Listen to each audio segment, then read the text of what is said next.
ದೃಢ ವಿಶ್ವಾಸವುಳ್ಳ ಭಾರತದ ಪೌರರಾದ ನಾವು ನಮ್ಮ ದೇಶದ ಪ್ರಜಾಸತ್ತಾತ್ಮಕ ಸಂಪ್ರದಾಯಗಳು ಮತ್ತು ಮುಕ್ತ ನ್ಯಾಯಸಮ್ಮತ ಮತ್ತು ಶಾಂತಿಯುತ ಚುನಾವಣೆಗಳ ಘನತೆಯನ್ನು ಎತ್ತಿ ಹಿಡಿಯುತ್ತೇವೆ ಎಂದು ಮತ್ತು ಪ್ರತಿಯೊಂದು ಚುನಾವಣೆಯಲ್ಲಿ ನಿರ್ಭೀತರಾಗಿ ಮತ್ತು ಧರ್ಮ ಜನಾಂಗ ಜಾತಿ ಮತ ಭಾಷೆ ಅಥವಾ ಯಾವುದೇ ಪ್ರೇರೇಪಣೆಗಳ ದಾಕ್ಷಿಣ್ಯಗಳಿಂದ ಪ್ರಭಾವಿತರಾಗದೆ ಮತ ಚಲಾಯಿಸುತ್ತೇವೆಂದು ಈ ಮೂಲಕ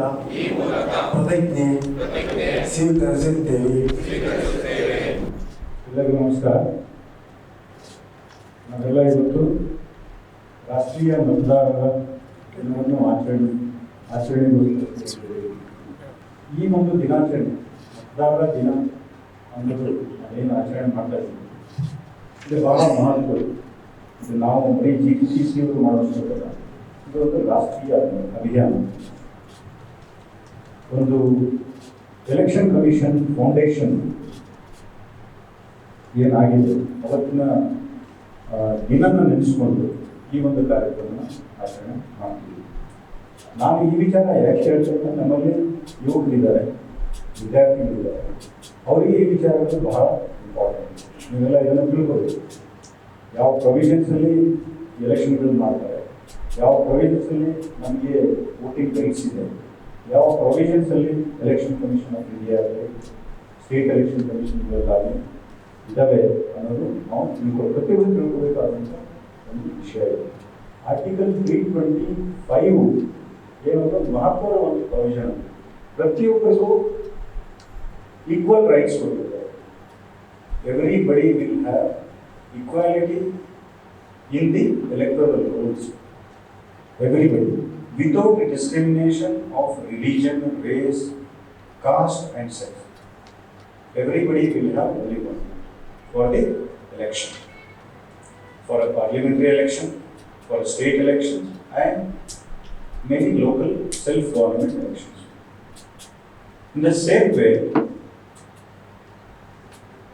Article 326 has conferred rights on the citizens of India who attains the age of 18 years. He will be eligible to vote in the election process. Our students, many of you might have attained the age of 18 years and you might have registered your name in the electoral roll. For you to understand the election process is very important. You have to take a decision. Informed choice we have to take a decision. With an informed choice we have to vote.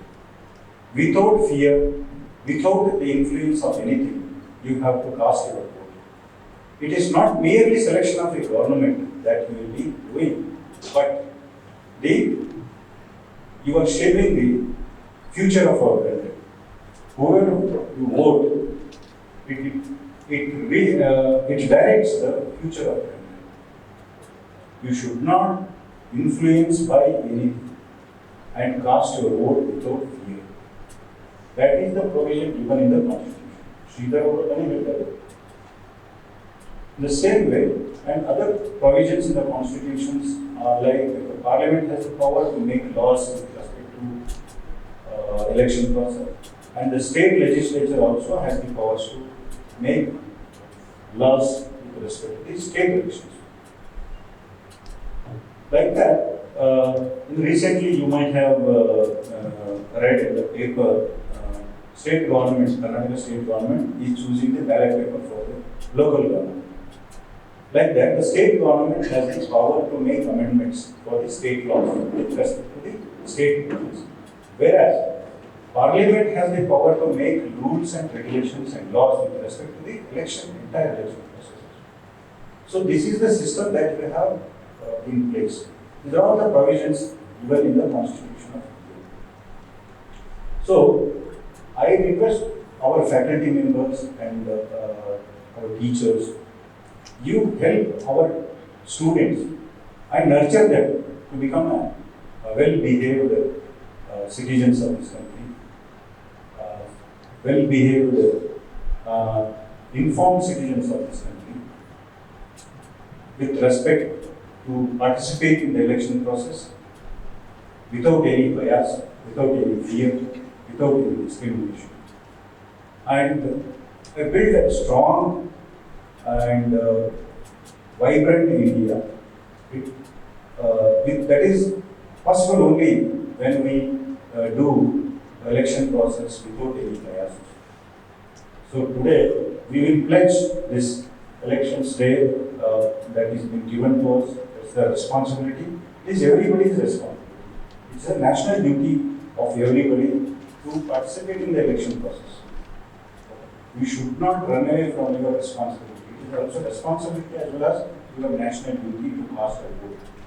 Okay, without miss, you should be participating in the election process. This is my request to all of you. Thank you for giving me the opportunity to participate in this. ಈಗ ಚುನಾವಣೆ ಪ್ರತಿಜ್ಞೆ ಮಾಡಬೇಕು.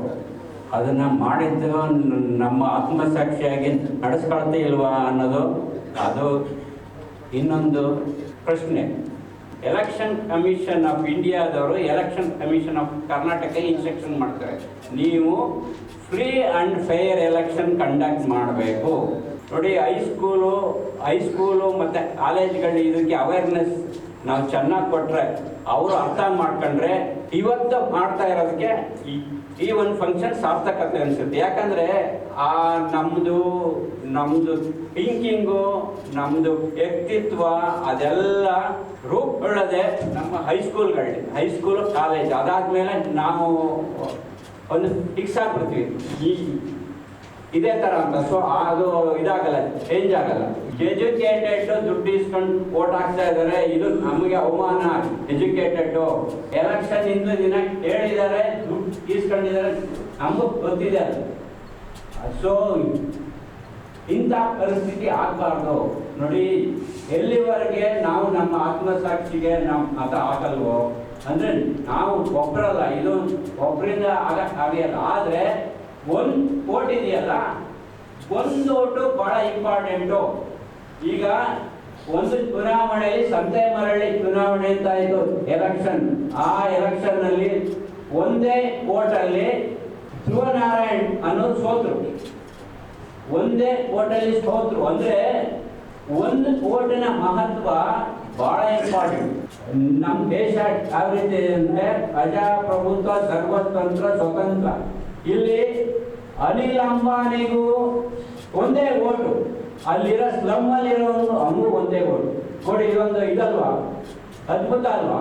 ಕೋಟೆ ಸಾವಿರಾರು ಕೋಟಿ ಇದ್ರು ಒಂದೇ vote, ಅವನ ಸ್ಲಮ್ಮಲ್ಲಿದ್ರು ಒಂದೇ ಓಟು. ಅಂದರೆ ನಮ್ಮಲ್ಲಿ ಪ್ರಜಾಪ್ರಭುತ್ವ ವ್ಯವಸ್ಥೆ ಅಷ್ಟು ಗಟ್ಟಿ ಇದೆ.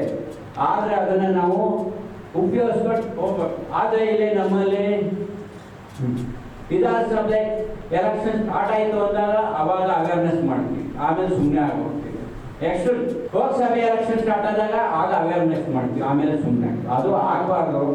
ಅದು ನಮ್ಮ ಹಕ್ಕು, ನಮ್ಮ ಮತ ಚಲಾಯಿಸಿ ಮಾಡಬೇಕು. ನಾವು ನಮ್ಮ ಆತ್ಮಕ್ಕೆ ನಮ್ಮ ಸಾಕ್ಷಿಯಾಗಿ ನಡ್ಕೋಬೇಕು ಅಂತ ನಮ್ಗೆಲ್ಲರೂ ಅಂದಾಗ ಅದು ಸಾಧ್ಯ ಆಗುತ್ತೆ.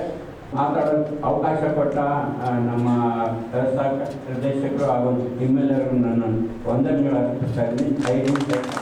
ಇದರ ಮೂಲ ಉದ್ದೇಶ ಏನಪ್ಪ ಅಂತ ಹೇಳಿದ್ರೆ, ನಮ್ಮಲ್ಲಿರುವ ಯಂಗ್ಸ್ಟರ್ಸ್ ಅಂದರೆ ಯುವ ಮತದಾರರಿಗೆ ಇದ್ರದ್ದು ಇಂಪಾರ್ಟೆನ್ಸ್ ಏನು, ನಾವು ಮತದಾನ ಮಾಡೋದ್ರಿಂದ ಏನು ಇಂಪಾರ್ಟೆನ್ಸ್ ಇದೆ, ನಾವು ಯಾವ್ಯಾವ ಥರ ನಮ್ಮ ರೈಟ್ ಡಿಸಿಷನ್ ತೊಗೊಂಡು ಮೂಲ ಅಂದರೆ ಕರೆಕ್ಟ್ ಆಯ್ಕೆ ಮಾಡಿಕೊಂಡಾಗ ನಮ್ಮ ದೇಶ ಯಾವ ಥರ ಬೆಳವಣಿಗೆ ಮಾಡಬಹುದು, ಇವೆಲ್ಲ ಉದ್ದೇಶದಿಂದ ಇಟ್ಕೊಂಡು ಏನು ಮಾಡ್ತಿದ್ದಾರೆ, ಯುವ ಮತದಾರರಿಗೆ ಒಂದು ಮೂಲ ಇನ್ಫಾರ್ಮೇಷನ್ ಕೊಡೋ ಉದ್ದೇಶದಿಂದ ಈ ದಿನಾಚರಣೆಯನ್ನು ಮಾಡಲಾಗ್ತಾ ಇದೆ.